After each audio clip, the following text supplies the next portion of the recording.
Welcome to Wildlife Outdoors with your host, Russell and Jose. If you have a passion for conservation of the outdoors, or you're enjoying a calming hike in the mountains, an exhilarating kayak trip on the river, feeling a fish on the end of your line, cooking on an open flame in a primitive campsite, or stalking big game, just waiting for the perfect shot, you're in the right place. So put on your boots and polarized sunglasses and come along for the ride. Welcome back to the podcast, guys. Today we have a special guest, somebody that we have actually known for years, and he's an avid outdoorsman. He loves bow hunting. He loves his elk, loves traveling, spends a lot of time outside of the state of Texas, although he still lives there, and his name is John Martin. So you want to introduce yourself? What's going on, guys? Happy to be here. Thankful to be on the podcast. Looking forward to a good convo. It's going to be a good one for sure. So me and Jose had talked about, you previously in one of the episodes about your success with elk and pronghorn in Colorado. So is Colorado a place that you go all the time, or is that just more of a recent thing, or? It started out as a business thing. I own a business that operates in several states. We're primarily in Colorado and Texas. So I was there a lot. I had a lot of friends that were there. And Colorado is probably the most accessible state to hunt for out-of-state hunters in terms of Western states. Really? In terms of elk, pronghorn, bears, mule deer, that kind of stuff. Out of all the states, it's probably the most accessible. That being said, that's where the most people go, so it gets a lot of pressure. Yeah. Right. I see. But I'm able to go hunt elk, bears, pronghorn, whatever, pretty much every year there, whereas states like Utah and Arizona, I might have to wait 10 or 15 years as an out-of-state resident to draw a tag, because Colorado offers over-the-counter archery tags for pronghorn and elk. So I can just go buy a tag every year and hunt kind of the lesser quality units as much as I want, which I don't really have a problem. That's freaking awesome. Yeah. And people get really, they get caught up in like, oh, I need to draw a tag for this specific unit that's going to take 17 years to draw. And I'm like, yeah, it's a good area and you're probably going to see some good animals. But if you just work, you can go into these, I'm not going to say shitty units, but these lesser quality units that are harder to hunt and kill the same animal and not wait 17 years. And I just tell people, I'm like, what are you doing? Like, go hunt. You're going to have way more fun going to hunt every year than you are once every 15 years. True. And I try to get as many people as I know that say they want to go do it to at least go try. And I'll help. I'll be like, hey, try this unit, try this mountain, take water. I'll help. But a lot of people like they talk about wanting to go do it, but they don't always want to go do it. I see. Talk a big game, but don't actually want to get out there and do it. Kind of like me. Well, or they only want to go do it if I'm like, yeah, okay, here's an Onyx pin of exactly where a bull is on Tuesday at 8 a.m. Then they want to go do it. Right. But I'm like, I can't give every single person a spot because then you're going to take 70 other people and then there's going to be no elk for any of y'all. Right. So I have to kind of pick and choose the information I give out, because if I say too much, then there's going to be a bunch of people all in one spot or something like that. Yeah. Then it just blows it up. Exactly. But I try to help as many people as I can to get out there and do it. That's awesome. So do you mainly do over-the-counter tags, or have you been drawn for anything up there? So the mule deer tags are draw only in Colorado. So you can't just buy an over-the-counter tag for archery or rifle. You have to draw it. But the units that I like to hunt for mule deer are typically a 1-year draw, max like a 2 or 3 year draw. I see. So pretty much I've drawn a mule deer tag every other year for the last 6 or 7 years. Oh, nice. And I've been fortunate enough to fill every mule deer tag I've ever drawn. Just because it's not that difficult. If you can shoot, it's not that difficult. And you're willing to hike a little bit, Right. Getting off the road is important. But when it comes to the elk and the pronghorn, all but one of those tags has been an over-the-counter tag. Really? I did draw one elk tag, and that was this year's tag. But it's a 1-point draw, so you can draw it every year. I see. So it's not even really a draw tag. It's just anybody that wants to hunt that unit can apply for it and draw that tag. I see. The state of Colorado did that this year to try to cut down a little bit on the traffic in the unit because it was just getting pounded by people. I mean, people from Wisconsin and Minnesota and Texas and Louisiana. And it was all over the country because it's an easier unit to hunt in terms of terrain. I see. You don't have to go up to 12,000 feet or whatever. And so a lot of the old guys that want to drive around in the truck and look for elk can do it in that unit because they don't have to get out and hike a bunch. Yeah. But most of them don't kill any elk because they don't get out and hike a bunch. So it's kind of a catch-22 a little bit. So when you say hike, how many miles like would you expect to put on like boots on the ground in a given day or in an extended trip to, just to see elk? I'll say that typically, so I have a hunting partner that I hunt primarily with. We hunt all over the world together. We hunt elk all season together. He's the guy that I do most of my stuff with. When we're out hunting on trip for elk in Colorado, our average is probably 7 to 8 miles a day on the ground. Wow. Which sounds like a lot, but that's over like 14 hours. So, you're only moving around like maybe half a mile to a mile an hour. It's not like you're moving a whole lot. And a lot of that's just trying to locate the elk. Because once we've got the elk located, we're moving a mile in the whole day. We're just getting the thermals right and the wind right and just moving around and make sure we don't blow them off the mountain. But typically we're averaging like 7 to 8 miles a day. Our biggest day, we did 23 miles in one day. Holy cow. Which was a rough day. That was a rough day. We basically left camp at like 3:30 in the morning. We went 5 miles up this mountain, got to the spot we wanted to hunt at first light. As first light got there was mule deer hunters on the ridge that we were hoping the elk were going to cross. So that's kind of mountain etiquette. People are there first. That's their spot. We went all the way back down the mountain. So that was 10 miles. Drove basically a few miles to get to this other mountain that we like to hunt. Went 3 miles up that, got to the top of that, and we're sitting there on a ridge waiting for the thermals to change. Because if the thermals aren't right, you can't move into the elk's bedding area. And we're sitting up there waiting. And a buddy of ours who's in his 70s is way down in the flat hunting elk with a muzzleloader. And he shoots a bull. And he's like 9 miles from the truck. Oh, damn. And he's like 75 years old. And he's like, any chance you guys are close to come help me get this bull out? And we look at each other and we're like, yeah, we'll be there in a couple hours. So we go all the way back down the mountain, drive over to the closest parking lot to him, which is still 5 miles from where he killed the bull, walk all the way out to him, get his bull all finished up, pack his whole bull out. It was a long day. We finished about 21-hour day. That's so crazy. Well, dude, shout out to that guy, man. Hunting at elk at 75 years old in mountains, that's badass. His name's Ronnie Salami. That's his nickname that we call him. His name's Ronnie. He's from Indiana. He's a good buddy of ours, and he's been coming out there for years. And I would say in the last 6 years, he's come out 4 times and he's killed 3 bulls. Oh, wow. So he's done pretty well. Granted, we're setting him up for success a little bit because there's a 1-week muzzleloader season during the archery season. Colorado's kind of weird that way. And we basically hike him into a spot and go, sit right here with your muzzleloader. The elk are going to cross right there. And if he just sits there all day for a couple days, he'll get a shot. But still, there's not a lot of 75-year-olds that are getting out there and doing it. And he's pretty tough, man.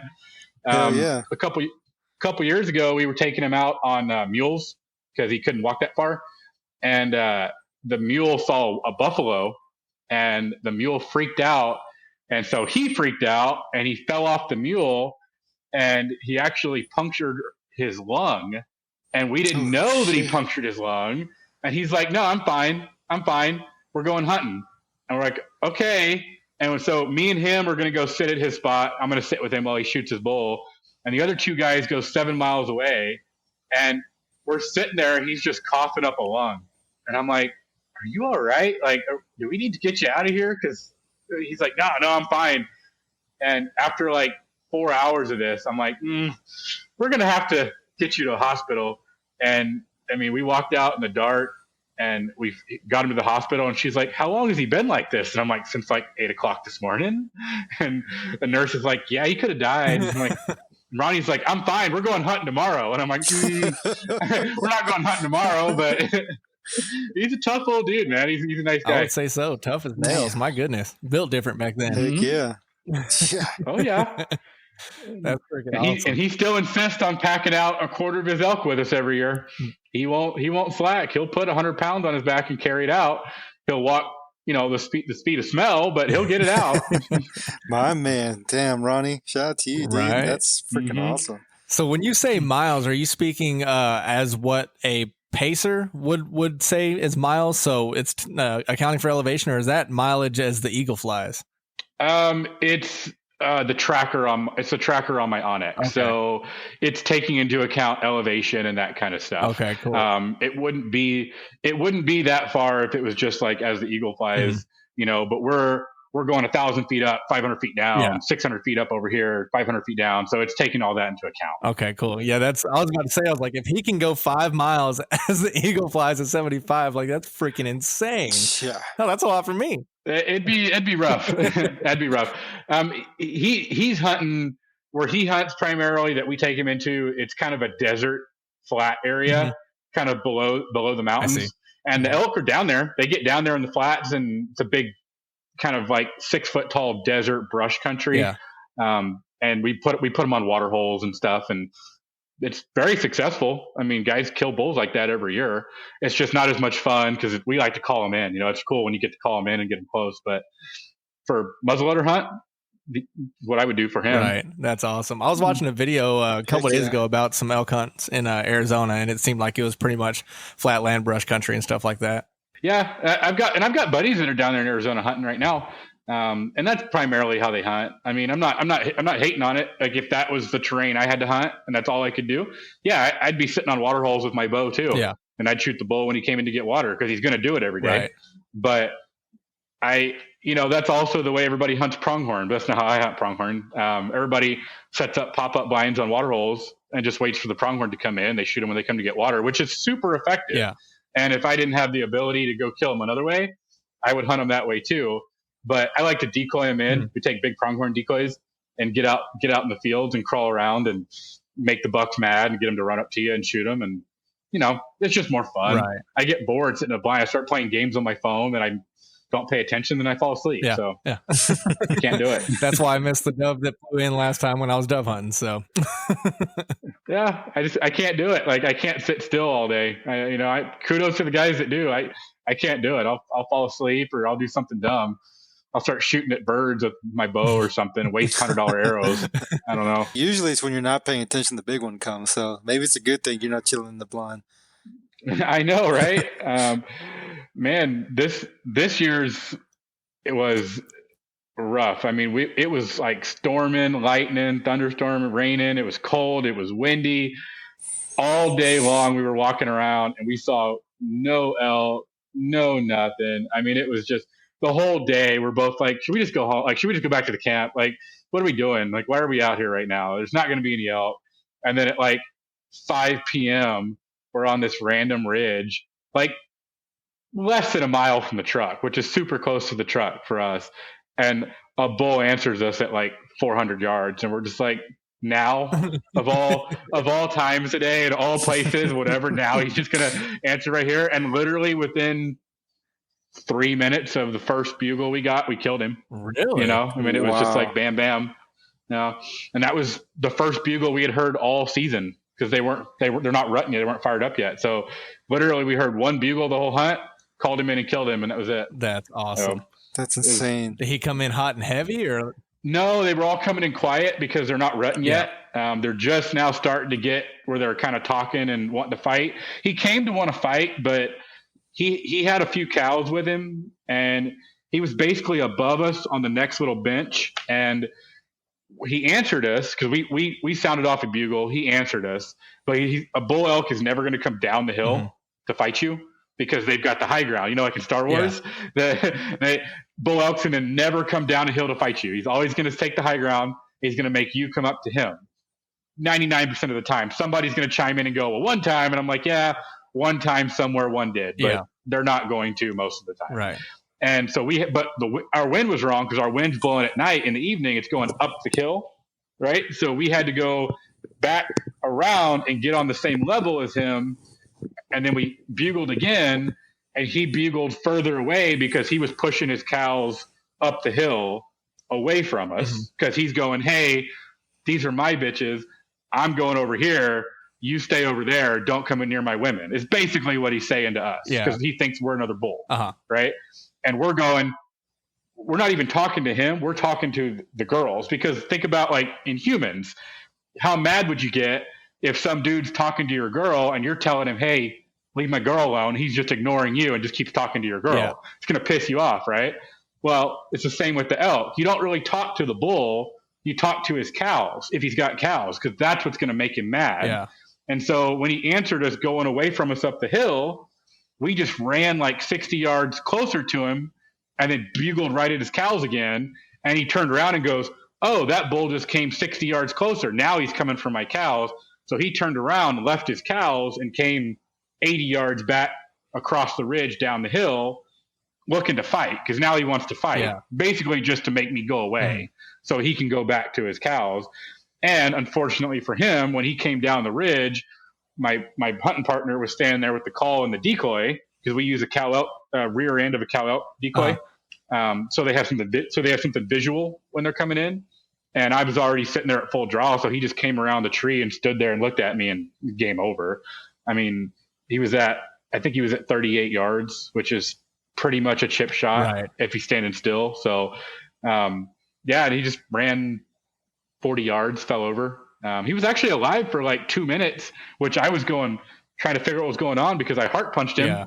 And so he shouldn't have been alive that long. I mean, if there's a picture of the heart with a perfect little triangle going through it, he shouldn't have been alive for more than 10 seconds, but he lived for like 2 minutes over there before he finally died. But we knew that because he fell in the first 15 seconds that he wasn't going to go anywhere. Yeah. And then once we walked up to him, we actually called in another bull right up to us, another bull that had come in quiet because they will come in quiet. They won't make any noise. They'll just come to you. And we were standing over there looking at the elk and we look up and another bull is walking right to us he sees us and looks at us. And my hunting partner hadn't brought his bow that day because we kind of alternate on a you're shooter, I'm shooter type of thing, like switch off days or whatever. And he had already shot a bull a couple days before that. So it was my turn to shoot. So he was just caller. So he left his bow because why carry it if you're not going to shoot anything? Right. But in retrospect, we probably should have brought the other bow, but it is what it is. Yeah.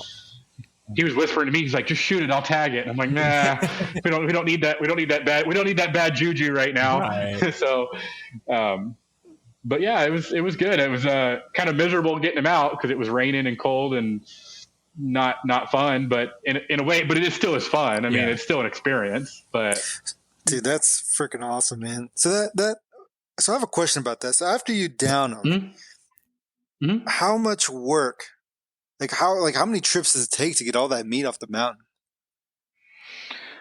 Well, it kind of depends. I mean, it's a ton of work. Like people, first time elk hunters, when they do kill an elk, or just like they stand there wide-eyed for a minute because you just don't realize how big they are until you stand right next to them. I mean, you're shooting a horse with antlers, basically. I mean, it's that big, and like the bull, not the bull this year. The bull this year was like a 5-year-old bull, not a super, super mature bull. He's not a super young bull, but he's kind of just a mediocre sized bull. Mm-hmm. The bull I killed last year was like a 9-year-old bull, and he weighed 740 pounds on the hoof.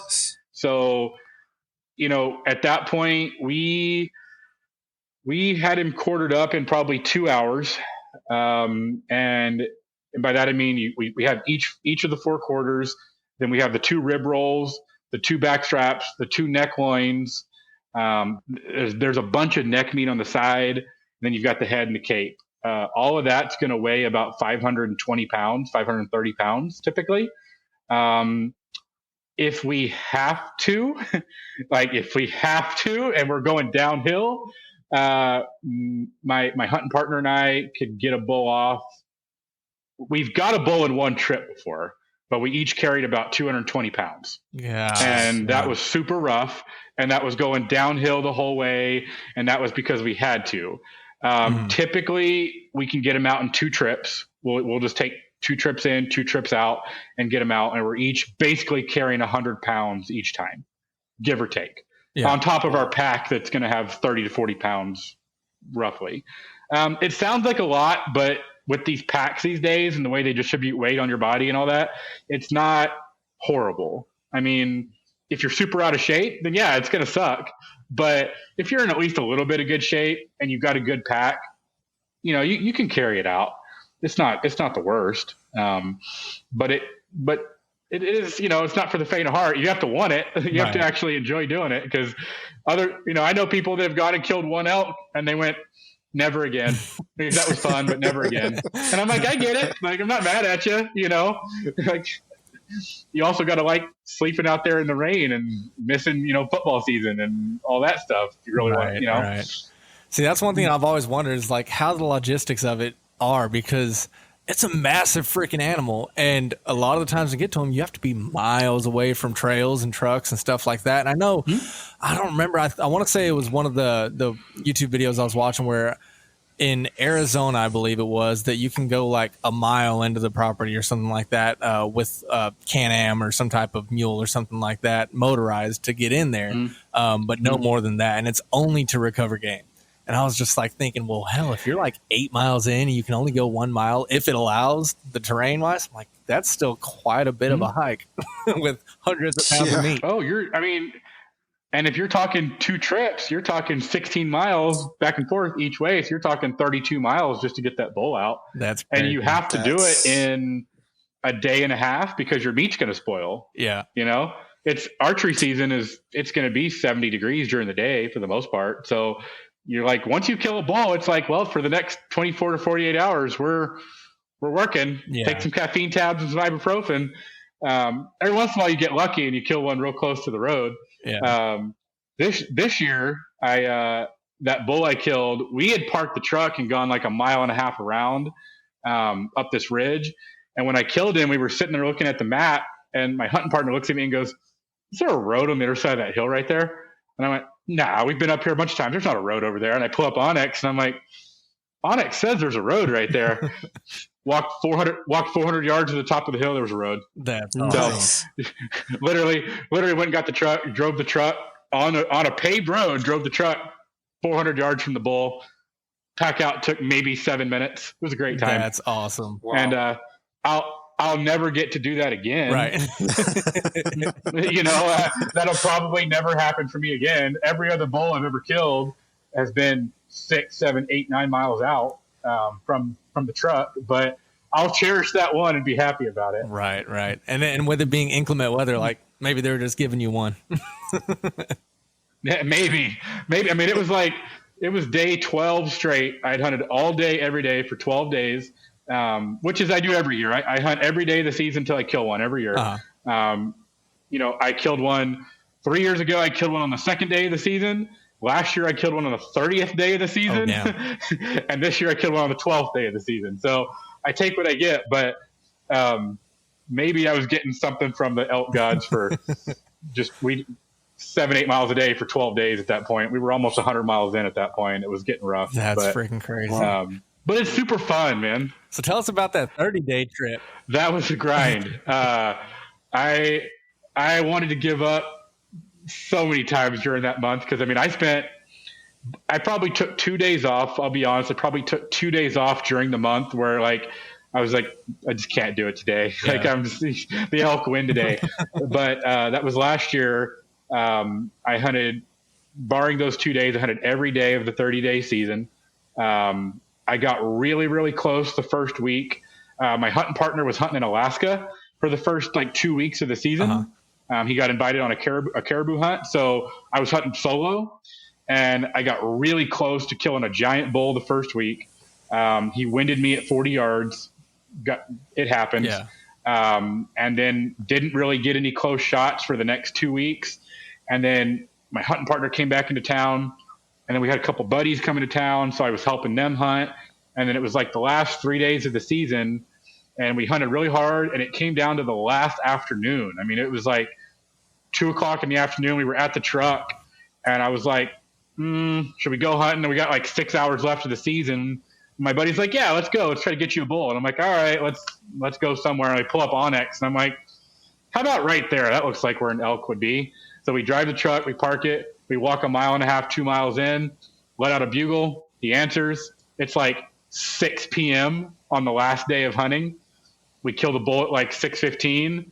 Legal shooting light ends at like 7, and that was the last of the season. So I killed a bull literally with like 30 minutes to spare after the whole month. That's freaking crazy. It was rough. Down to the And that wire. was just lucky, you know. That was just me getting like, just happened to be in the right spot at the right time, and getting lucky. It very easily could have not happened, but that was my biggest bull I've ever killed, was that one. He's currently in the kitchen. How much did he weigh? He was pretty close to 800. I didn't get a final bone in weight on him because we left a bunch of stuff out. We got all the meat, but we left a bunch of stuff down there. But he was pretty close to 800. I got 486 pounds of meat off of him. Holy hell! Just meat. So, because that was the weight at the processor. So he was. If you just look at, I'll send you guys pictures of me next to him versus me next to the bull this year, and you'll see a noticeable size difference. I mean, the bull this year wasn't small, but when I'm next to him, it's like, whoa, like and that's just what a mature bull, you know, looks like, is they're just massive. Yeah. And once you get up close to them, you're like, it's crazy, you know, because from a distance, I'm like, oh, they're just like a big deer. Yeah. And then I get up close to them and I'm like, nah, they're not. That's kind of how I felt about moose. It's like, yeah, they're just like, you know, a big deer like animal. And then you see one, you're like, holy shit, you're taller than the truck is. Oh yeah. We're actually doing an Alaskan moose hunt next year. Nice. We've already got it all planned out and tags and all that good stuff. We're gonna go archery on it. And that's one of my dream hunts, is I want to shoot a grizzly bear and a moose with a bow. That would be awesome. I've got tags for both next year, so I'm going to try to do it and not get eaten by the grizzly bear. Yeah, let's hope that doesn't happen. that would be that would be ideal. But I mean, if I do get eaten by a grizzly bear, I'll have a great story. So, you know, right? Well, somebody else will have a great story. What do you mean? You wouldn't? Somebody else will have a great story about it. I'm hoping that, you know, that somebody will at least film it if I'm getting eaten or something, you know? Right. Damn. Yeah, I have an uncle up there because I'm from Alaska originally, and I have an uncle up there. He's my Uncle Tim, and he used to do a lot of moose hunting with the bow. And some of the stories that he has are freaking crazy, dude. Like, I mean, the first time I ever saw a moose, I think I was probably, I don't know, maybe 15, 16. And I was up there and me and my little sister wanted to get closer to a moose, take a picture of it. And we were down by a car hiding. And it was like, it had come around where the road is and in through the fence. And we're on the other side of the car. And of course, you know, my father's out there getting pissed off. He's like, y'all are going to get killed by this moose. And this thing is just freaking massive, because my entire family's up there and they grew up there. And of course I grew up in Texas. And so I didn't know any better. And that thing was just freaking massive. I was like, I didn't realize they were this big. And it wasn't even a massive moose. If I'm not mistaken, it was just a cow. Right. She was just kind of moseying on and just freaking huge. And then thinking about my uncle saying that he had him come up and literally smell the tip of his arrow before, I'd shit myself. Mm-hmm. we catch them in Colorado fairly frequently up on the mountain. We'll run into them on the mountain. Yeah, there's a few of them. Some people don't even know that, but they're up there. Just Colorado only gives a couple tags for them, so you have like a 1 in whatever 1,000 chance to get it, unless you've got like 30 years of drawing points, and then you can get it. But we've run into several. Like if I ever draw a bull moose tag, I know right where to go kill one. So that's freaking awesome in Colorado. But I don't think I'm ever gonna draw that tag. So it is what it is. Dude, so can you recall your first hunting trip in Colorado? Like, what was that like for you? Like, just going in total greenhorn, not really knowing what to do. Like, how was that? Oh, it was a disaster. It was the worst. I mean, I loved it. Don't be wrong. It was from that trip on, I was like, I'm doing this every year, but it was a disaster. We had, do you guys know Royce McCabe? Yeah.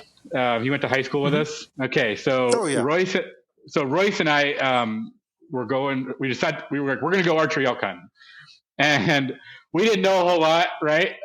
We just got on Google and whatever and figured out like, oh, there's this place that's like 8 miles in. There's people say there's elk in there. And that didn't compute that like, oh, we have to go to 13,000 feet and walk 8 miles with a pack. Cause we were novice hunters. Yeah. We were like, oh, we can walk over there and go kill an elk.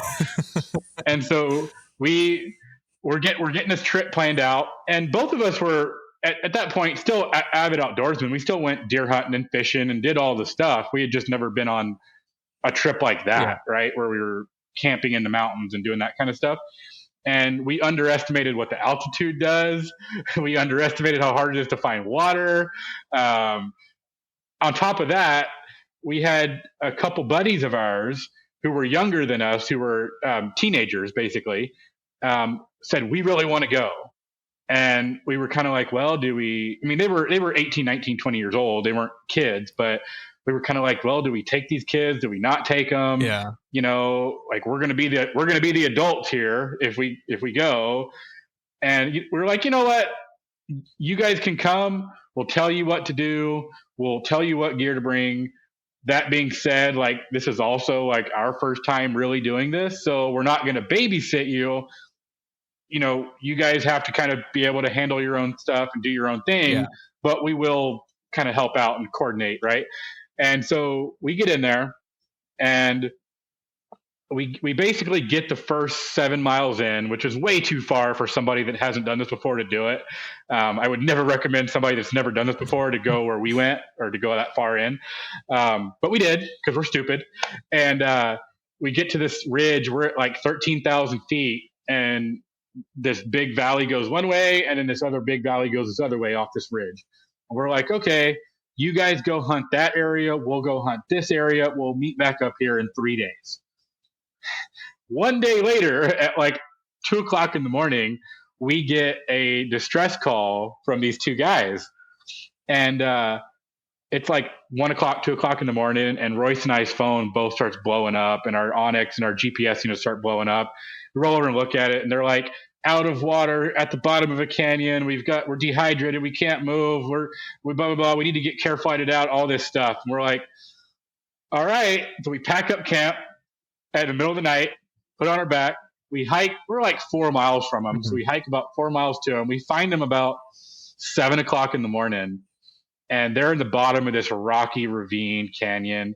And they're so dehydrated that they can't even stand up or talk. Really? I mean, they're in bad shape because they didn't fill up a bunch of water before they dropped into there, thinking, oh, there's going to be water down there, and then there wasn't water down there, and then they got dehydrated and they sat down, and then they got so dehydrated that they just couldn't do anything. Wow! And so they were in bad shape, and there was no way we could carry them out of there because we're 1,000 feet in elevation in the bottom of this ravine. So you have to go 1,000 feet up to 13,000 feet to get to where we could even get them out of there to go around or do anything. Yeah. And so I said, what do you guys want to do? And they're like, get us care flighted out. So we go up to the top of the top of the mountain, call Flight for Life, which is the helicopter, which is a service that runs in Colorado and other Western states where they come rescue hunters and mountain bikers and skiers and whatever. Yeah. And it takes them a few hours to get there. They eventually get there. They take paramedics down the mountain, get them IVs in the bottom of this canyon, bring them up on stretchers, get them on the helicopter. I've got a video of all this. The helicopters landed and flying away, and eventually flies them to the hospital. They're fine. They get IVs and they're fine. They each had to pay $17,000 for their helicopter ride. Shit. So, if you're going to call them, you better need it because it's going to be pricey. There is insurance that you can buy that's like $25 a month that basically, if you ever need to call them, it's free because you paid for the insurance. Yeah. And I have that because I know that at some point, somewhere, I will break a leg or I will break an arm or something will happen and I'll need some kind of emergency services. Yeah. But that was our first trip and we didn't know any of that. So it was a very, luckily nobody got hurt. In the end, everybody was fine. We didn't kill any elk. We got nowhere close to an elk. And it took about 4 years of spending at least 10 to 15 days of the season in Colorado hunting elk before I even got an opportunity to shoot an elk. Really? I mean, it was that tough for me. I know guys that have gone out their first year and done it, but for me, there was a huge learning curve. I thought it was super difficult, but I also like really enjoyed the process of like figuring it out, because it is like it's definitely a huge learning curve and a huge, like, there's all sorts of stuff. Like I didn't know anything about thermals. I didn't have to play the wind. Like I didn't know any of this stuff going into it. But now this was my 8th year, and my 8th year in, like now I like understand the game and I understand how the elk work for the most part and everything like that. And I can pretty consistently kill elk now. Yeah. But I went 4 years of killing nothing before I figured it out. So, and I tell people, like, I've got buddies that go 1 year or 2 years and they don't kill one and they just don't want to go anymore. They give up. And I'm like you gotta keep after it, because it takes a while to figure it out. Yeah. So that 1 year that like everything just started clicking for you, like, all right, man, this is the year. Like I'm feeling pretty good. And you actually had your first opportunity. Do you remember that moment? They're like, oh shit moment where this is about to go down? Well, are you saying the first time I killed one or the first time I got an opportunity? Because I didn't kill it the first one I got an opportunity. Both. Okay, well, so I'm an idiot on the first opportunity. It was the dumbest thing in the world. And all my hunting buddies that I hunt with elk with still make fun of me for this. My first opportunity I ever got to shoot at an elk, or where I should have shot at the elk, I should say, we were out in that deserty area hunting elk during the muzzleloader season. So the archery season is the 1st through the 30th usually, or the 2nd through the 30th. It kind of varies. And there's a 1 week muzzleloader season in the middle of that. But you can still archery hunt your archery tag while the muzzleloader season is going on. So I was out there archery hunting, and a buddy of mine and my hunting partner were muzzleloader hunting. And we had this herd of like 300 elk at like 700 yards, 600 yards. And I was on one side of them, and my buddy and with his muzzleloader guy were on the other side of them. And I'm crawling around the desert trying to get close to these elk. It's impossible because there's cows everywhere that are busting you and everything's running around. And I hear the muzzleloader go off, and they immediately text me and say, just shot a bull, nice bull. And I'm like, awesome, fuck yeah, you know? And so I'm laying there under a tree, and I'm watching these elk way out that are 600 or 700 yards out walking around. I see big old bulls walking around. And they're like, go after those elk. Like, we already pushed them. We already scared them. We just shot. So try to get as close as you can to them. If you bust them, oh, well. Yeah. We got one other bull that's already dead that we got to take care of. So I'm on my hands and knees, and I'm crawling to these elk. And I'm like 200 yards from them, and I come around this bush, and the biggest bull elk I've ever seen in my life is laying on the ground. And I'm like, and my first thought is, oh, I just crawled up to the bull they shot. Yeah. Because he's just laying there on the ground. And so I'm like looking at him, and I'm like, fuck yeah, they killed a nice bull. Way to go, guys. And I stand up. And when I stand up, the bull goes, oh no, and picks up his head and looks at me. And I'm like, I'm probably at 20 feet from this bull elk. It's still to this day the biggest bull elk I have been close to by far. And I've been close to some big bulls. This bull was massive. And he's sitting there, and he stands up. He's standing there at 20 feet just looking at me because he doesn't know what I am. And it's not the bull they shot. It's just another bull that was just bedded down, taking a nap in the desert. And I am like trying to pull an arrow out of my quiver without moving. And I pull an arrow out, and I get it knocked, but I'm looking at the bull, not at my bow. And my arrow falls in between the rest and the bow, not in the rest. So I go to draw on the bull, and it gets stuck. And I'm standing there with this massive bull at 20 feet, and I can't pull the bow back. And the bull just stands there for like 10 seconds looking at me, and then just takes off running. And my buddy is like 100 yards behind me watching with binoculars. And he goes, I get over to him. He's like, what the hell, man? Like, what's going on? And I'm like, I don't even want to talk about it. And so still to this day, that was my year 3 that happened. Still to this day, I get made fun of constantly in camp about this because it was an 8x7, just a huge bull. Damn. And It got killed, actually. Actually know the guy that killed that bull later that year in the rifle season, and it was pretty cool. I got to go put my hands on him, so that was cool.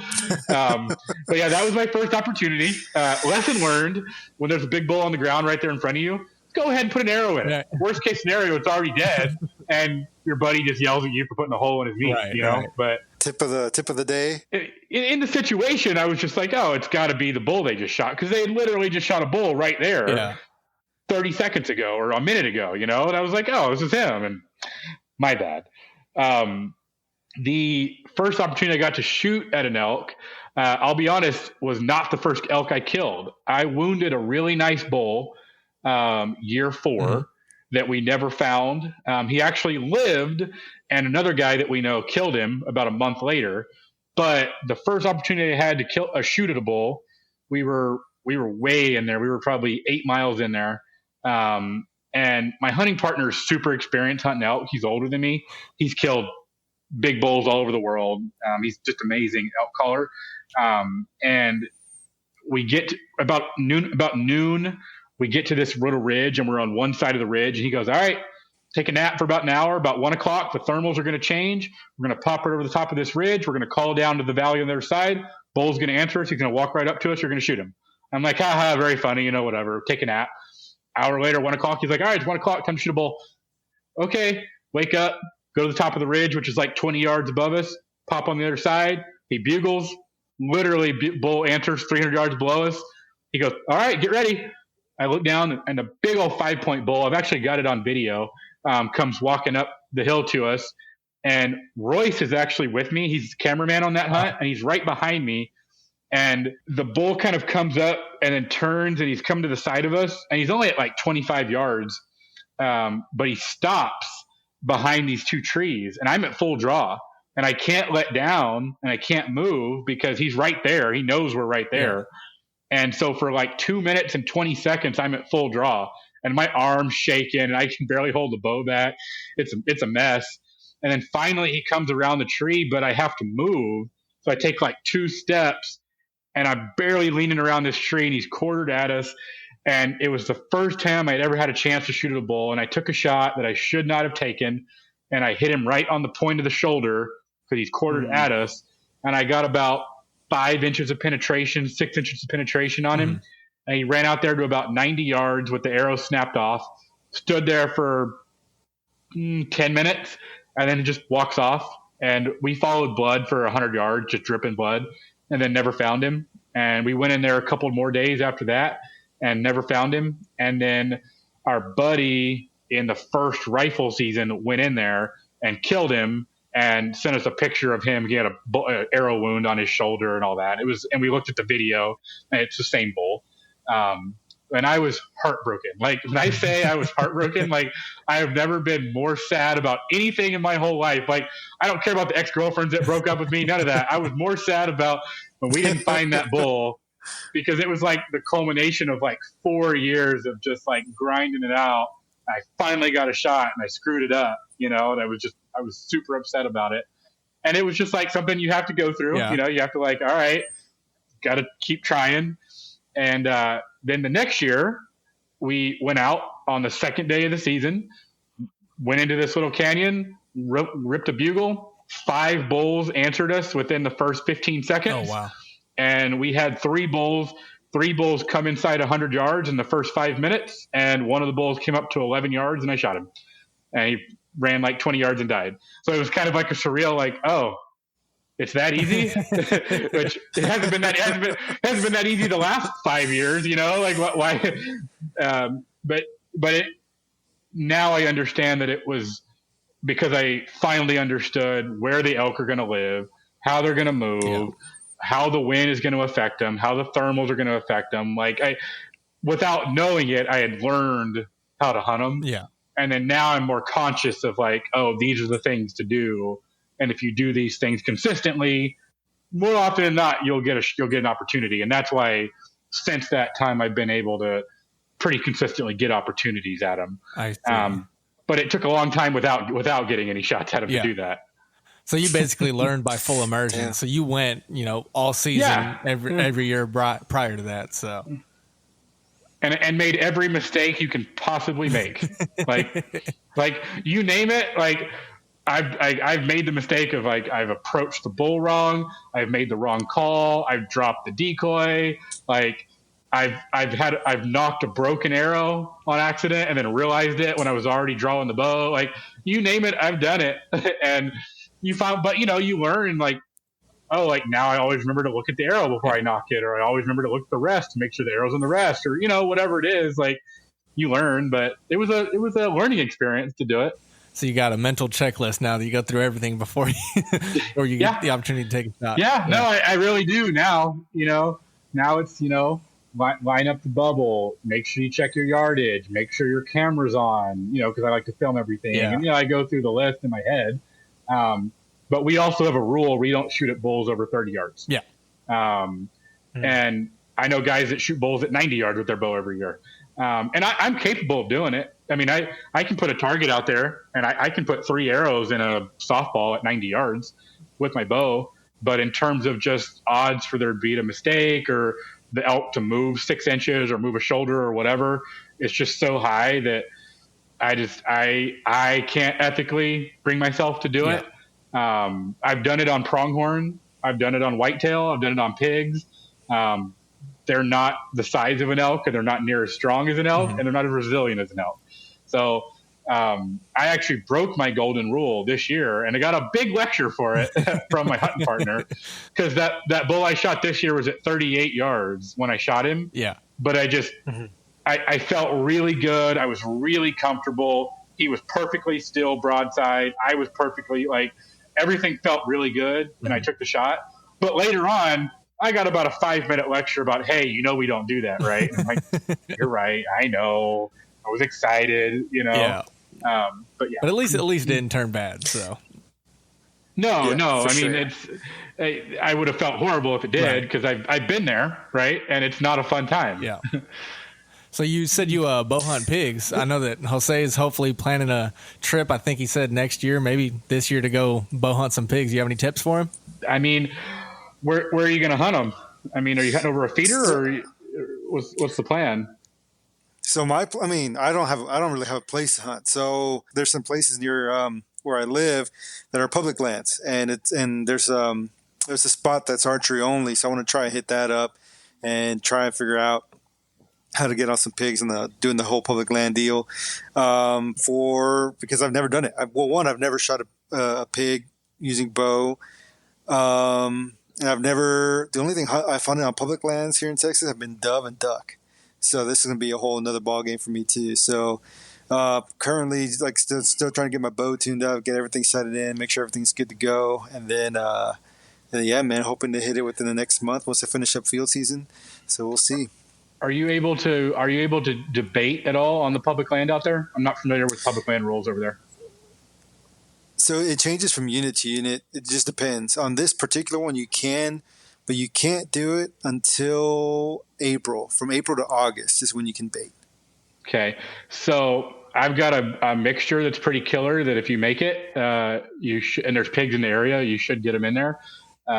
Take a 5-gallon bucket, fill it about halfway with corn, like just dry corn, and then pour 3 beers in it, pour a gallon of water in it, a whole half gallon of Big Red, and then like 4 packs of Kool-Aid, and then one of those little bottles of vanilla extract or fake vanilla extract, and put it all in there, stir it all up, put the lid on it, and put it out in the sun for like a week.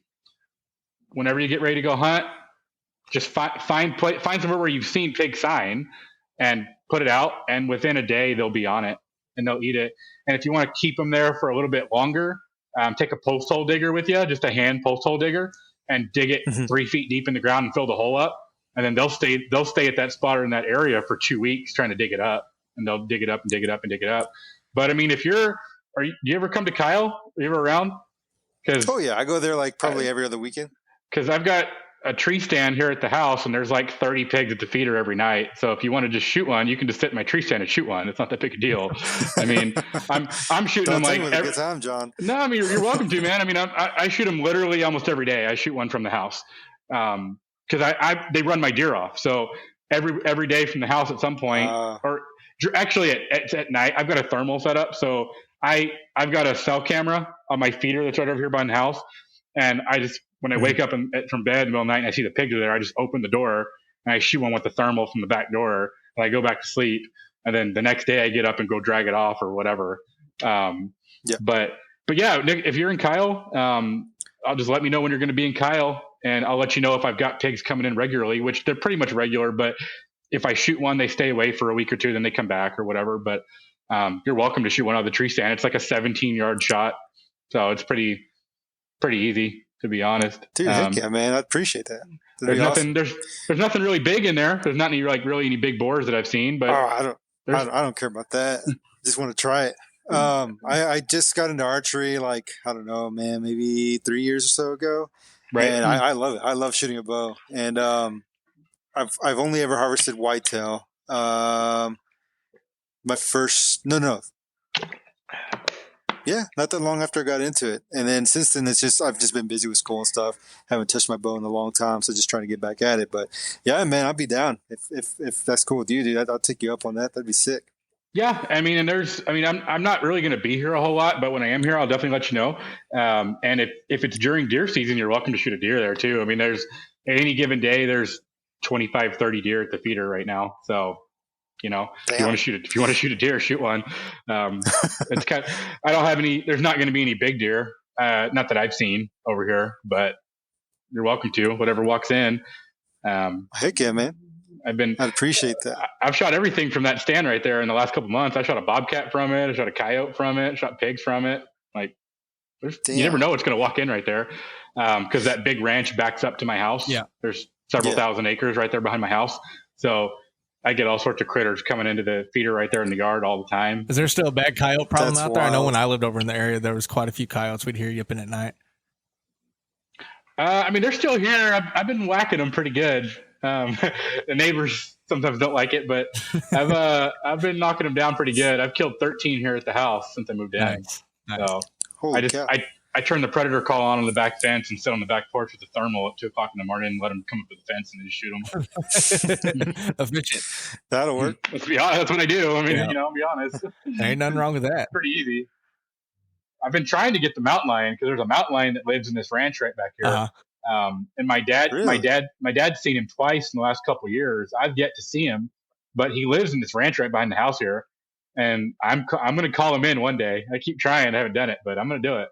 I've heard of people because I have a buddy that used to go up. Cool, so there's that low water crossing a few miles upstream from 5 Mile Dam. And I have a buddy that used to go down to that low water crossing, put in his canoe that he had a trolling motor on and go, upstream on that. And he said that he saw one up there. And I just thought he was full of shit. I mean, I've seen mountain lions out in Wimberley and Dripping Springs, and I've seen them. Hell, I remember one time we were at Zilker Park. And over at the Botanical Gardens, I swear I saw one off in the woods behind it. So I know they're in the area, but I was like, they're here. I've had knockdown, drag out arguments with people that say they're not here. And I'm like, mountain lions are here. Yep. They're right here in Central Texas around us. I promise you they're here. And I know because I shot at one and missed one last year. Really? I mean, and it was a really tough shot. I was out thermal hunting coyotes in the middle of the night on some properties that I got permission. I'm very lucky. I got permission on a bunch of places out in Lockhart, Caldwell County, for a bunch of cattle ranchers. So I do their predator management for a bunch of the cattle ranches out there. And so during my off season, I go and thermal hunt coyotes and bobcats and whatever. And I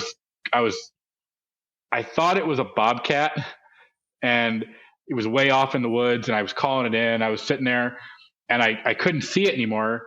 And then I saw it like 100 yards coming to me, and I was like, "Oh, that's a mountain lion." And I got set up, and I couldn't see him anymore. And then all of a sudden, I look out, and he's on a dead run away from me through the woods at like 250 yards. And I took a shot at him just because I'm going to try it, but I didn't hit him. And the landowner had told me, he's like, every couple of years, I get a mountain lion here on my deer cameras, so he's around. And I'm like, he was here yesterday, but I missed. Damn. So. My brother has a horse that got attacked here, or where at? He was over at he was at Pace Bend Park over on Lake Travis, and they were out there camping, and he heard all this commotion middle of the night, goes out with his pistol, and the freaking mountain lion's on the back quarters of his horse, just digging into it, holding on to it. Yeah, and Horse was able to kick it off, and it ran off in the woods, and he went and he took a picture of the paw print in the mud, and it was as wide as a freaking dollar bill. Is long. I mean, it was just freaking massive. I was like, damn, that's a big cat. And I've got a mountain lion tag for Colorado this year. So come January, we're going to be doing some mountain lion hunting, see what we can do. A buddy of mine's got a bunch of the hound dogs that run them, and was invited me to do it. So I was like, heck yeah, man, I'll buy the tag. That's awesome. We'll see. The thing is I don't want to be vain, but like I'm only going to shoot a mountain lion if it's a really big male. Yeah. Because I want to mount one. Yep. I want a full body mountain lion mount for the house. And I think they're super cool creatures, right? Yeah. I think they're super awesome. Oh yeah. So if I'm going to shoot one, it's going to be a big one because I'm going to get it mounted. I'm going to pay the $3,000 to get it mounted. So I'm going to be super picky this year. And if we don't tree a really big male, then I'm just not going to shoot one. Yeah. But I'm looking forward to it. It's going to be fun. I've always wanted to try mountain lion or bear or anything like that. I've actually heard that bear is really good, smoked bear. So mountain lion meat is amazing. Right. I've had mountain lion meat. A buddy of mine have harvested one, and it's actually super, super good. Like a super sweet white pork, basically. Really? It's a white meat, sweet meat. I like it. I like bear. A lot of guys don't like bear because it's kind of musky, but as long as the fat is rendered right and stuff, I like it. Yeah. I like it in stew and chili and all that. My personal number one favorite meat is actually pronghorn. Really? I like elk. Elk is good, but pronghorn is my number one. I think it's amazing. And it gets a bad rap because you have, with pronghorn, more so than any other animal, you have to get it cold and off the bone super fast. Because if you don't, it absorbs the flavor of the sage and everything that's out there. And it tastes really gamey, which is why people go, oh, it's trash meat. I don't like it. And I'm like, you just haven't had it correctly because it's to me, it's the best. I see. How do you prepare yours? Medium rare. I just do it medium rare, little cutlets in a cast iron. Nice. You can also do it fried, like chicken fried steak. Yeah. I like it that way too. And what's funny is the people like the ranchers in Colorado, they treat pronghorn like we treat pigs here. Like they're like trash animals to them almost. Really? Up there. That's crazy. And it's like, it's so weird to me. Like I've got access now where every year I pay this cattle rancher that's out in southern Colorado that's got like 20 or 30 places leased for his cows that are just all farmland and grassland and prairie and that kind of stuff. I pay him like $400 to have access, and then I can just drive around all the thousands of acres and hunt pronghorn on it. And like awesome. To him, it's like you're paying me to go shoot one of those things, and I'm like, and I'll continue to do it. But like, and I will continue to do it every year. Like, don't worry, I'll be here next year. But at the same time, it's like people come to Texas and pay to hunt pigs, and I'm like, I was like, so I understand. It's just something different, right. And they don't really have a use. They don't really have a use for them because they are a big nuisance. Like they dig under the fences and they eat all the alfalfa fields, and like they are a nuisance up there to a lot of people.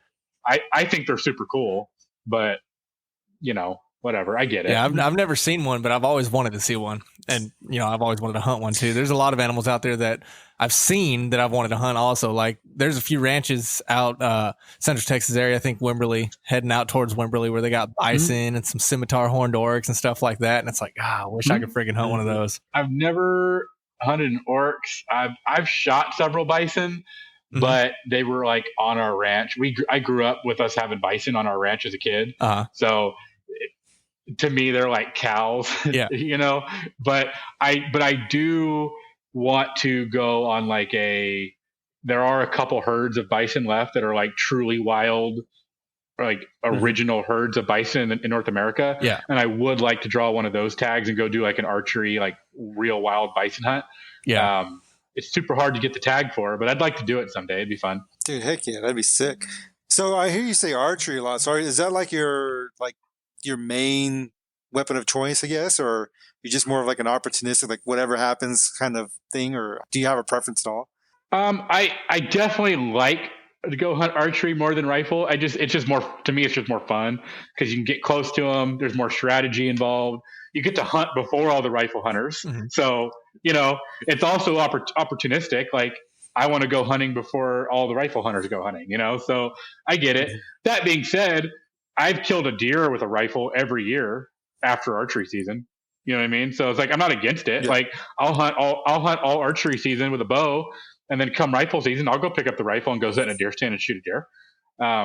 It's just easier, right? Like, there's been particular bucks, like a couple of these, that I hunted all archery season and never got a shot at, but saw 40 times, mm-hmm. and then went out the first day of opening day with a rifle and went, oh, there he is, boom, done. Yeah. So like after a while, it got kind of not boring, but kind of like meh after a while, just because it took the strategy and the difficulty out of it. Yeah. After a while, right? But I still do. I mean, I still enjoy it. Like, I still like going rifle hunting. I do. My mule deer tags every year are rifle tags that I get, and I enjoy that. But it's a little bit more of a you're still hiking mountains. You're still spotting scopes. You're still shooting at probably a longer range, 400, 500, 600 yards, that kind of stuff. But man, there's nothing like getting real close. I mean, you shot a deer with a bow. Like, there's nothing like getting real close to a deer with a bow and shooting it. It's and that's why I was curious, because I have a lot of friends who they do both archery, rifle, whatever. They just like to go hunting. Whatever gets them in the field, that's kind of their thing. But if they have a preference, a lot of them will choose archery for the reasons you said. Like, they had to pick one or the other. Probably like 9 times out of 10, they're going to pick up the bow. And that's kind of how I feel. Like, after shooting my first deer with the bow, man, it's just, if I have to choose between the two, I'm going to pick a bow every time. Yeah. And I can't explain it. I don't know if you can. I can't explain the feeling you get, but when you shoot a deer with a bow, it's just like right there, and it all comes together. It's just like, I'm doing this forever. And then you just never want to go back. I would think probably because it's more of a challenge, so it's more rewarding. Yeah, you definitely feel more rewarded. I know that my next goal is to shoot a bull elk with a recurve. That's my next year's goal. Damn. So I'm going to take the whole year. I'm going to learn to shoot a recurve, and I'm not saying I'm going to hunt the whole season with the recurve, because if I get mad, I'm going to take the compound bow out. But I am going to, at least the first week of the season, hunt solely with the recurve. See if I can get it done. That's my goal for next year. Hell yeah, dude, that'd be sick. There's a guy up here in Arkansas that he is an avid bow hunter, and he hunts a lot with a recurve. And he already said that he'd be on the podcast, but he's on a month-long elk hunt right now. So whenever he gets done with that, hopefully we'll get him on, and maybe I could shoot him your way, and maybe you can, bounce some questions off him, because dude is freaking. I can get some ideas from him. Yeah, he has multiple state records. What state is he hunting elk? Arkansas. In the northern part of the state, there's small herds of elk, and he pulled a cow tag this year. So. Oh, nice. It's Arkansas and Kentucky are the two places that have elk, right? Yes. And as I say, I think those are the only two states. That Arkansas had elk until me and Jose went up to the Buffalo National River and saw the elk crossing signs, and I was just like, did they like run out of whitetail signs? Like, what the hell is that doing up here? There's not elk here. Yeah, and so I looked up and was like, oh shit, there's elk here. It's probably really hard to draw a tag, though, I bet. Oh yeah, this dude's been an avid hunter like for years and years and years and years and years, and he drew this tag this year. I don't know if it's his first one or not, but yeah, he seemed pretty excited to go. So, yep. I've put in for the Kentucky one every year the last few years, but I haven't drawn it. Dude, so speaking of tags, is there a dream tag of yours, John, that you just like hope to God like one day you get to pull that and hunt that? So my number one tag in the United States is a bighorn sheep tag in the Rockies. So I want to go hunt Rocky Mountain bighorn sheep with a bow in the Rockies. The success rate year over year is 1%. Oh, wow. On the tag. Wow. And in the last like 3 years, there's been a couple rams taken. My hunting partner has been the guide on both of them. Oh, wow. So really? I'm very lucky to know him. He's like, you draw the tag, we're going. I'm like, cool. And so you have to, the way Colorado works with that tag is you have to apply for 3 years in a row, and you have zero chance to draw it for the first 3 years. after the first 3 years, you get entered into a lottery to draw the tag. And it's a once in a lifetime tag. So you can only draw the tag once in your whole life. Oh, wow. And so this year is actually my second year to where I'm actually eligible to get the tag. This will be my 5th year applying. So we'll see. I know guys that got it on their 3rd year, but I also know guys that applied for 20 years and never drew it. It's a lottery. So, but that's my number one is I really want to kill a world-class Rocky Mountain bighorn sheep with a bow at 14,000 feet on a rock face that took, I want to go do it. I just think it would be super, super cool. And they're just awesome. I mean, they live on a rock face at 14,000 feet and they walk around on like little ledges that are this wide and it's just crazy. So, that's like my number one, like in the United States or like, as we would say it. As I said, the other one's like a grizzly bear with a bow, in Alaska. I really want to do that. As far as that, like I've never been like crazy about Africa or anything like that. Like I'll go, I'm sure at some point I'll be like, let's go. And I'll go shoot kudu and I'll go shoot whatever. Yeah. And it'll be fun.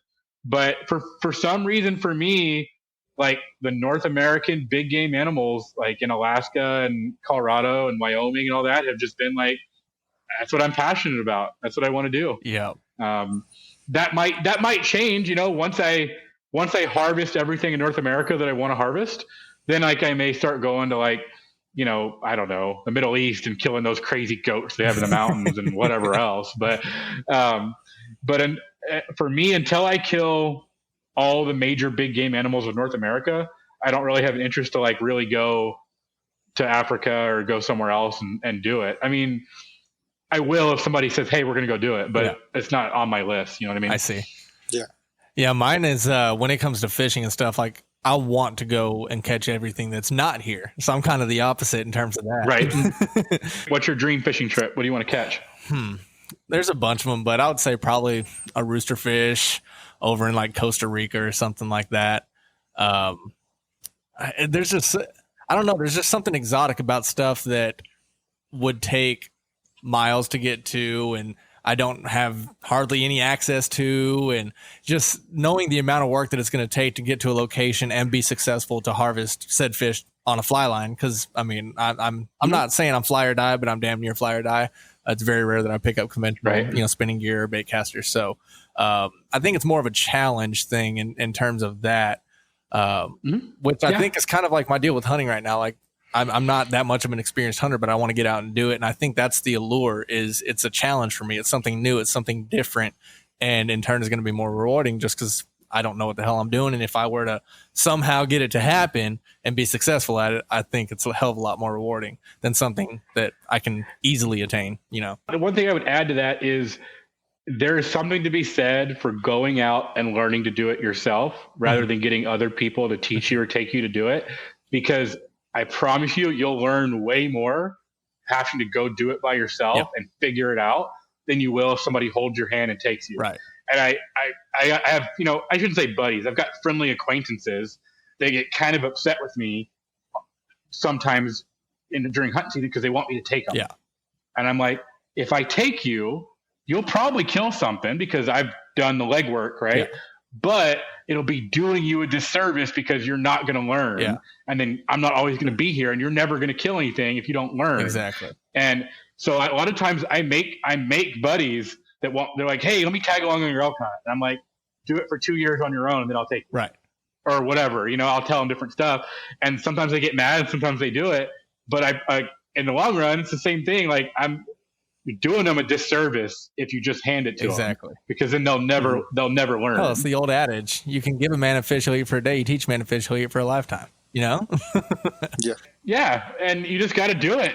I mean, no one knew less than me when I started doing it. Like I didn't grow up in a hunting family, so I literally woke up one day when I was like 16 or 17 and was like, I think that's what I'm going to do.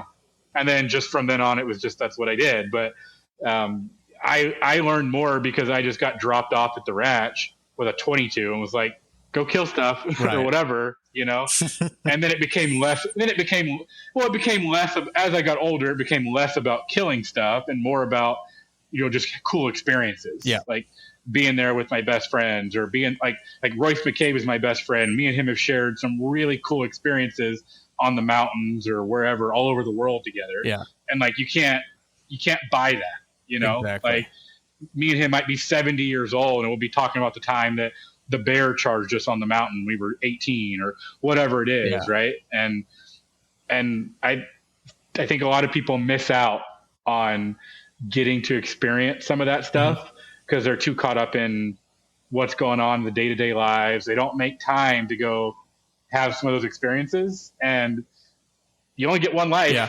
Everybody's going to die. Yep. You know what I mean? So if it's something you want to do, go do it, or at least try to go do it. If you're not successful, who cares?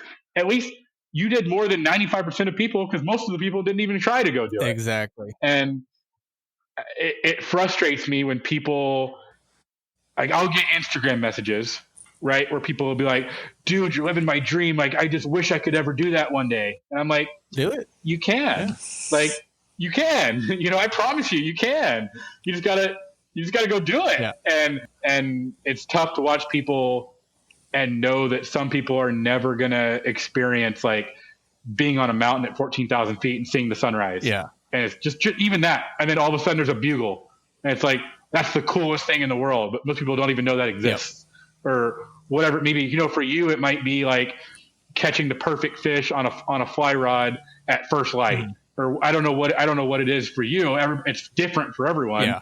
But it's sad that some people live in a concrete box in downtown Austin their whole life and never even see anything that's out there in the world to go experience. And yep.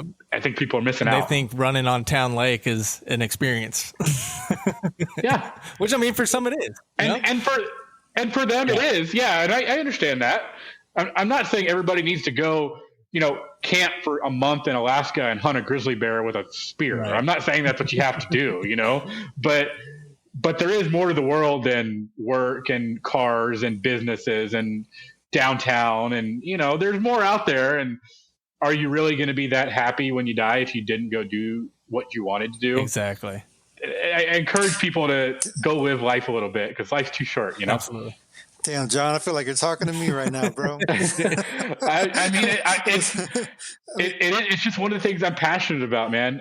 I am passionate about people, whatever their goals are and whatever things they dream of doing in life, to at least try to do it. That's all I want people to do, is try to go do the thing they want to do. If it's catching a roosterfish in Costa Rica, figure out how to go to Costa Rica and catch a roosterfish. Like, it may not be next week. It may be next year. It may be 5 years. But do it, because you could die in a car wreck tomorrow. Yeah. I could die in a car wreck tomorrow. Like, I know that if I die tomorrow, I at least spent the last 7 or 8 years trying to do everything I ever dreamed of doing. Yeah. And I failed at a bunch of it, right? But at least I tried to do it, and I can say that I tried. Right.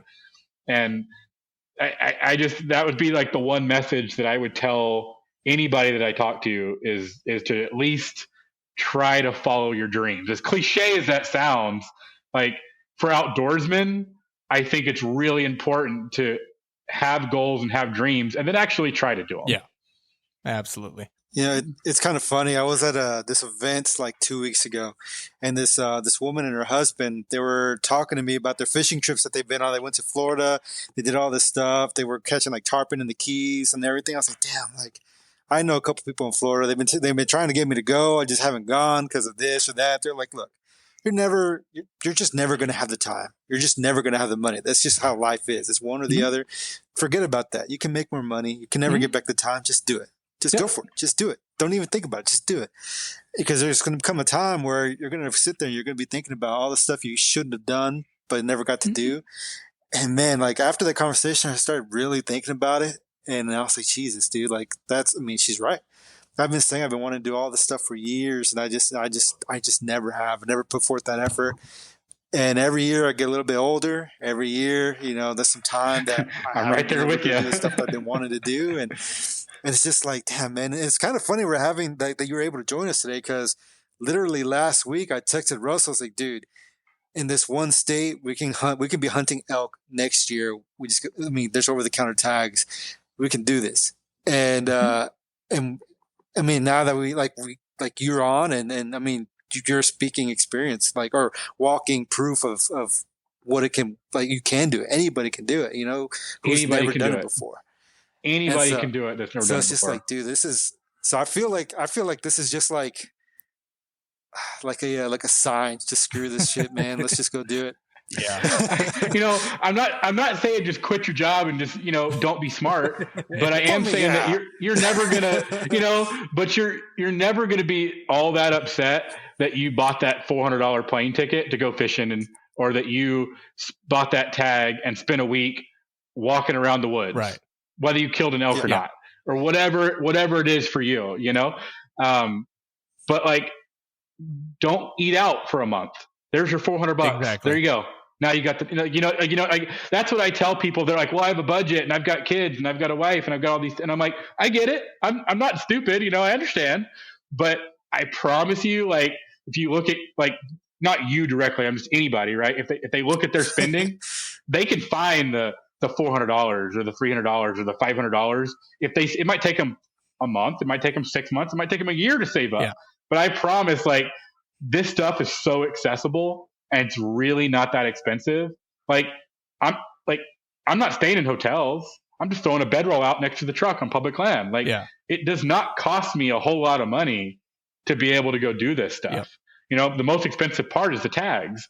And that's where people, I think they look at TV or YouTube or whatever, and they're like, oh, it's going to take $15,000 to go kill this elk or go do whatever. And I'm like, no, it will take like $400 in gas and a tag that you can buy. Like, and where I killed my bull last year is there's a big ranch right there. It's it's pretty famous for elk hunting in Colorado. They kill a lot of really big bulls, and they're 86,000 acres. Oh wow! And they border the forest, and you can hunt the forest right above the ranch if you're willing to walk.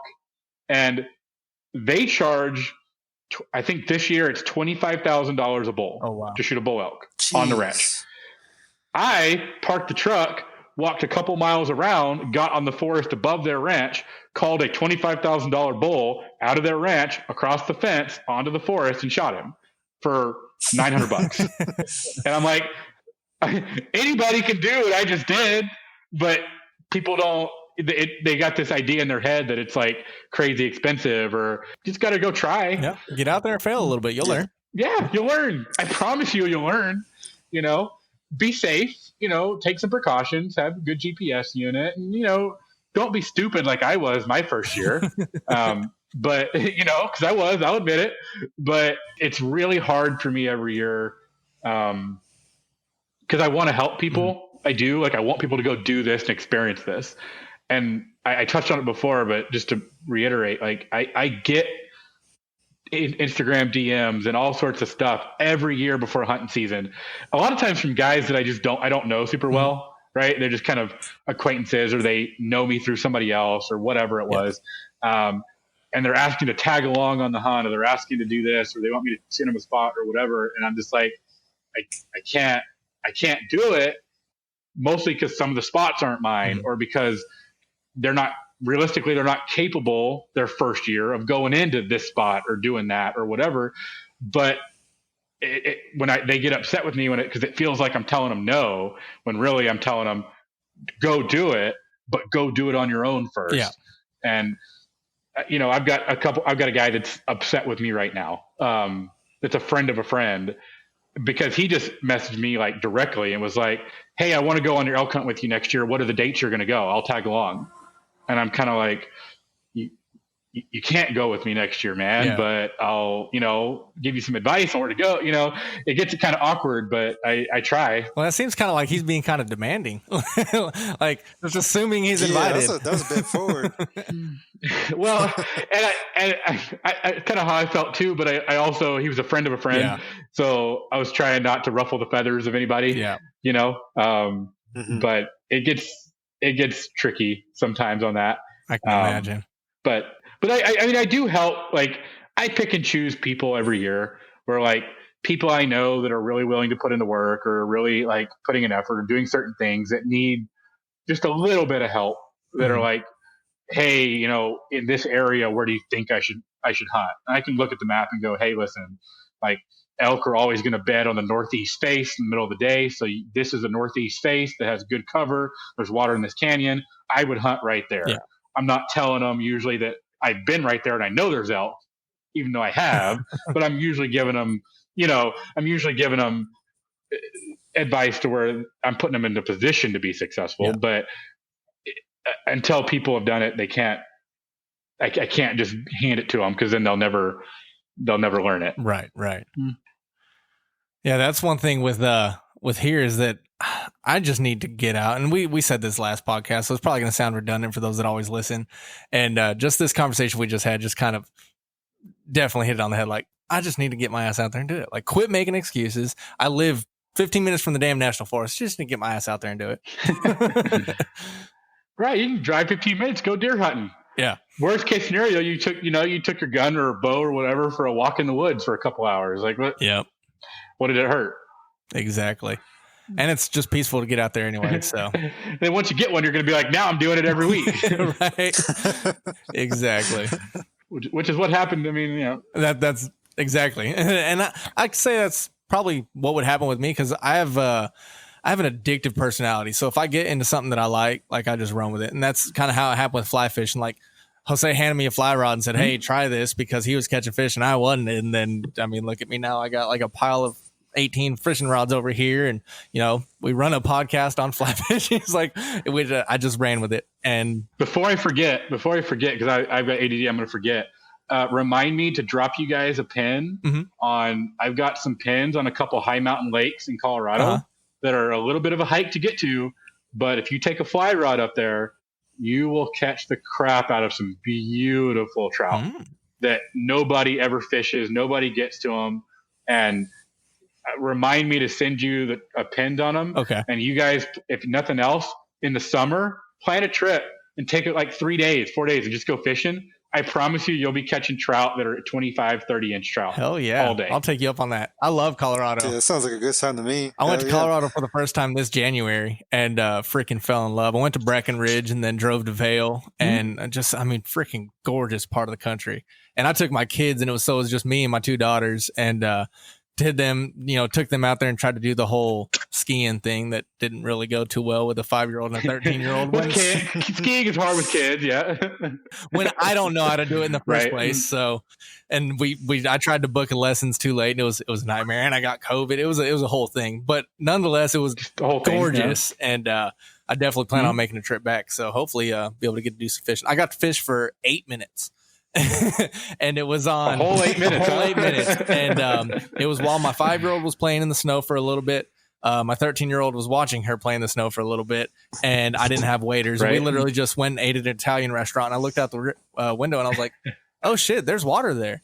And then I was like, oh shit, there's a fly shop there. And so I went and talked, and they said, yeah, here, throw this and you might be able to catch something out there. I said, all right. And then of course, it's cold, Dad. So didn't really get to go, but so I definitely plan on making a trip back up there. But you had mentioned earlier that you were a business owner. So what's up with that? What kind of business you own? We own a real estate development and construction company. So a lot of what we're doing is we're buying lots and pieces of property. And we're either building single family homes on them or duplexes, stuff like that. Nice. We also take some higher end private remodels. So right now we've got a remodel that's going on in Arizona. The house is 13,000 square feet. Oh, wow. And it's a multi-million dollar house. So we've got a big project going on there. We've got several development stuff going on in Colorado. We've done a bunch of stuff here in Texas and Belton and San Antonio and Austin and whatever. And my hunting partner that I do all my hunting with, he's my business partner in all of that. So we kind of work really hard January to August, and then August to January hunt a bunch and do a little bit of work here and there. But we've got a bunch of stuff in the works. We just purchased some pieces of property in Colorado that we're going to be developing probably going to look at put some multifamily stuff in. We're going to put a gas station in actually on one of these pieces of property. We've got some stuff in the works. It all kind of came about naturally. And it's been really awesome for me because it's given me the time and the freedom to go do what I love to do a lot. I can work really hard when it's time to go make money, and I can go hunt really hard when it's time to go hunt. That's awesome. And that's been cool. That was kind of always my dream, to be able to, from the time I was probably 20 on, that my dream was like to be able to have the time to hunt every season for every critter that I wanted to hunt, and not have to like ask my boss for a week off of work or whatever it may be. Right. Yeah. I understand that's not the norm. Yeah. Right. Like, I understand that I'm incredibly blessed and incredibly lucky to be able to do that. And I wouldn't have been able to do it without my parents, who were super, super supportive early on. When in my early 20s, I went, hey, by the way, I'm going to sell at that point, I owned part of a commercial painting company in Austin. And I like one day was like, I'm going to sell it. And so I was, without a plan, was just like, I'm done. Sold it, quit my job, did everything. And then luckily from there, I was blessed with some opportunities and went from there. But that was not a smart decision. I don't recommend just quitting your job and selling your company with no plan. Just because it worked out for me doesn't mean it works out all the time. But several years later, it's all kind of come full circle. And I honestly can say, like, I wouldn't trade the life that anybody else is living for the life I'm living now. That's awesome. Sound of true happiness. Heck yeah. Yeah, I did. Besides, I would like to have a wife. Right. Having like a really cool wife would be fun. The problem is I've discovered that I have to kind of be home and like talk to them and pay attention to them and like see them every once in a while. They kind of like that. And yeah, they like that. I've learned that they like that. And the problem is for like the last 2 years, I've just basically just not been here for more than like a week at a time. Right. So I'm probably going to have to sacrifice a little bit of time at some point to keep a woman happy, but that's all right. I'll accept it. But what if a woman like loves traveling and would go with you to your location, let you do your hunt, and she does her own thing at the same region? That would be the dream, wouldn't it? That's fine. Yeah, that's fine. If she wants to come, she can come. The problem I've discovered is a lot of girls, I'll be honest, a lot of girls have said, oh, I want to go with you. I'll go. And I'm like, are you sure? And they're like, yeah. And I'm like, okay. And then like, I'll take them. And then like 30 minutes in, they're like, well, this is boring, or I'm tired, or it's cold, or I'm like, yeah, well, we got 30 more days of this. So, or whatever, you know what I mean? Right. So I'm not saying I won't take them. I will. It'd be awesome if I found a woman that like loved everything I love to do and wanted to go with me and do that stuff. Like, heck yeah, man, let's do it. That's just few and far between. I just haven't been around enough, really. Right. That's just reality. Yeah. And I'm aware of that. Like, I'm not blind to the fact that I have to be around to give them attention for it to work. And I just haven't been. Yeah. Cause this week is the first week. Well, like here's my last 5 months. I went to the Arizona project in May. I stayed at the Arizona project all May, all June, all July. I came home the second week of August. I was home for 10 days. We went on a cropland thermal pig hunt and we did a bunch of stuff. Then I went to Colorado on August 25th, hunted pronghorn the rest of the month. Then I hunted elk until like 6 days ago. Mm-hmm. And then I drove home, and I've been home for a week. And now Sunday or Saturday, I'm going to drive to Illinois and deer hunt for 10 days. And then I'm going to drive from Illinois to Colorado, from Colorado to Wyoming for a wedding. Then from Wyoming, I'm going to drive to Arizona to go back to the Arizona project, be at that project for 2 weeks, back to Colorado for the rifle elk season. I'm taking a couple buddies. Bobby Petmecke went to high school with us. So I'm taking him and Coach Laney. Really? On a rifle elk hunt during second rifle season this year. So looking forward to that. That's awesome. And so that's my schedule, right? Yeah. So it's like I'm just never here. But yeah, I forgot that you guys would know Coach Laney. Yeah. He's a friend of mine now. He's gone on several deer hunts with us and stuff like that. And He wanted to tag along on an elk hunt. He doesn't want to hunt. He just wants to tag along. And Bobby's the one that got me the contract on the Arizona project. Basically, the person he works for, it's their house, and so he got me that contract for that job. And he was like, I was like, hey, like I'm gonna give you a cut of money, whatever. He was like, nah, I want to go on an elk hunt. Take me to kill an elk, and we'll call it good. I was like, deal, no worries, man, let's do it. So looking forward to that. It'll be fun. And that's freaking awesome. I've been messing with Coach Laney a little bit, telling him that he's getting fat and old and he better shape up before he comes out there and meets me. But dude, you've been talking about people that I haven't thought about in freaking years. Royce and Bobby, Coach Laney. And I remember when we were in middle school, me and Royce would get so pissed off if a teacher or somebody else would call him Russell or call me Royce. It was just like, that's not me. Right. The other one. Yeah. Oh, that's crazy, man. I ain't thought about that. And I mean, Coach Laney lives 5 minutes down the road from me, right here. So yeah, I see him all the time. And then Royce lives 1 mile away, right down the road the other way. Yep. He's married with two kids now. Him and Jessica are married, right? Yep. Him and Jessica, yep. And they had their second kid last year, and he's excited. He's being a dad, so he's having a good time. That's awesome. But the really cool thing is Jessica still lets him get out and go do hunting and fishing and stuff. And every year, our thing is every year he spends the first 10 days of September hunting elk with me. That's awesome. So he takes the first 10 days of September. That's his time to get away. And me and him just go in the mountains and we hunt elk for 2 weeks. And that's kind of our, he's basically my brother. A lot of people don't know our childhood and all that kind of stuff, but he's basically my brother. Like we were raised as siblings pretty much. He lived at my house most of the time, in middle school and high school. And then we lived together for like 6 years after college. Oh, no shit. So, we lived together all through college. And then he lived with me for the 2 years after college as roommates until he met Jessica, and then she stole him from me. And now he's gone, but it's fine. I let her have him after a brief fight, but it's fine. So, well, she's feisty. So I don't know if I'd want to get in a fight with her. Oh, she's feisty. Oh, trust me. Somebody's going to keep Royce in line. Right? He's got an attitude. Oh, that's freaking awesome, man.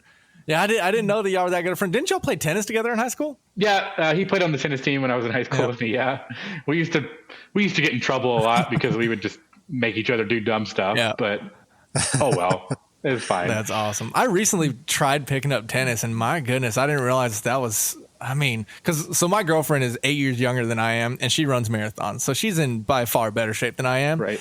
And she's like, "Let's go play tennis." She's in great shape. Yeah. And so we go play tennis, and I would say I'm probably a little more skilled than her at tennis. But in terms of just athletic, we could say. Yeah. But in terms of stamina, so we played 18 matches one day and I won 11 of those 18 matches. So I'd say, obviously I won more than half of them, but I won, I think, the first 9. And then it was just, I lost one. Then I won one. Got tired. And then she just won all. I mean, oh my God. She runs me all over that freaking court and I'm over here dying. And she's just like, I'll chip her like nothing happened. Not even breaking a sweat. Bouncing around. It's like, yeah. It's like, I'm sweating so much, my shorts are soaked. Like, it's ridiculous. I remember those days. I don't know if you guys know, I after high school I played tennis in college for the 4 years. I went on scholarship to play. I didn't know that. I ended up I got a full ride to college to play tennis after high school, and I played for the 4 years, and I was in the best shape of my life. And then now I'm like, I go out there and I still go play with people every once in a while. Like I'm still friends with Desiree Kittle. We'll go hit her once in a while, and I'm still friends with a couple people, and I'm like dying. And I'm like, I used to be able to do this for like 6 hours a day, and like now, like 10 minutes in, I'm like drenched in sweat and dying. Hey, that's part of time marches on, man. We're getting older. I'm also old. I'm also old now. Right. So, I'm 30 now. Everything hurts. My knees hurt. I'm turning 31 next month or 2 months from now. Like it's rough. Yeah. I'm turning 31 in November. I got to take Tylenol these days. Like, problem. What's Tylenol? I've never had to take this before. I know. Dude, what is happening to us? It's even worse. It's even worse on the mountain. Like we get off the mountain and I'm dying, dude. Like I'm laying on the ground, like my whole body hurts and I don't want to move. Dude, I went mountain biking for the first time this past weekend and it about took me out. I was freaking dead. I was dog tired. I mean, it was fun. I've never done it before. And so, I mean, I had a good time, but got off the mountain and I'm like, like wheezing for air, face is bright red. I was like, oh my God, I didn't think riding a bike would be that hard. That's what happens when you get old. Like when we were 21, do that stuff all day. Now I'm like, I get tired walking to the truck from the house. I'm like, right. Oh well. I know exactly how that goes. And I found my first gray hairs this week, so they're right here in the beard. So it's pretty humbling moment for me. So, dude, I was finding those when I was 23. Get out of here, John. I get them on the side, and then I get a few on the back, and then I get them in my little chin fuzz. Actually, I found a bright red hair in my chin fuzz the other day, and I was like, "What the hell is this thing?" And it was like bright red. You got to keep that one, right? Well, my girlfriend pulled it. Yeah, you can't cut that one out. Oh, come on now. Right. Taking the only good thing that ever happened to me is my red chin hair. You can't say that around her. She'll get mad if you say that around her. Right. Well, now it's going to come in twice as thick, so maybe she did me a favor. Okay. Well, now we're going to have two of them, so it'll be all right. Right. So, I mean, hell, we're coming up on an hour and a half here, and it's been a great conversation. So it's about getting that time where we just start closing it out. We really enjoy you coming on. It was a blast. Is there anything else you want to talk about before we go ahead and start shutting her down? No, man, I appreciate you guys having me on. I'm super passionate about this stuff and I love talking about it. And I hope that, some people get out there and do it because of our conversation today, Hell, I think me and Jose are going to get out and do it because of our conversation. Well, you guys better get out and do it. I'm going to hold you guys accountable. You guys have to get out and do it. You don't get a choice. I'll take it. Hold me accountable. Well, hopefully this time next year we'll be talking about an elk hunt that we went on. Hopefully. Well, it's been a pleasure, man, and we really appreciate it. And if there's anything we could do to assist in your success out there, I'll be happy to help. And if you're ever in the Arkansas area, let me know. Maybe I'll come film something for you. Will do, man. I appreciate you guys. We appreciate you. Good talking to you, John. And thank y'all for listening to the end. If there's any questions, concerns, anything like that, feel free to hit us up. All of the links are going to be in the description for John's stuff and, of course, mine and Jose's. And we appreciate y'all listening to the end. We'll catch y'all next time. This has been Wildlife Outdoors. Thanks for listening. Follow us on Facebook at Wildlife Outdoors and on Instagram at wild.life.outdoors. Let's go live life on the wild side.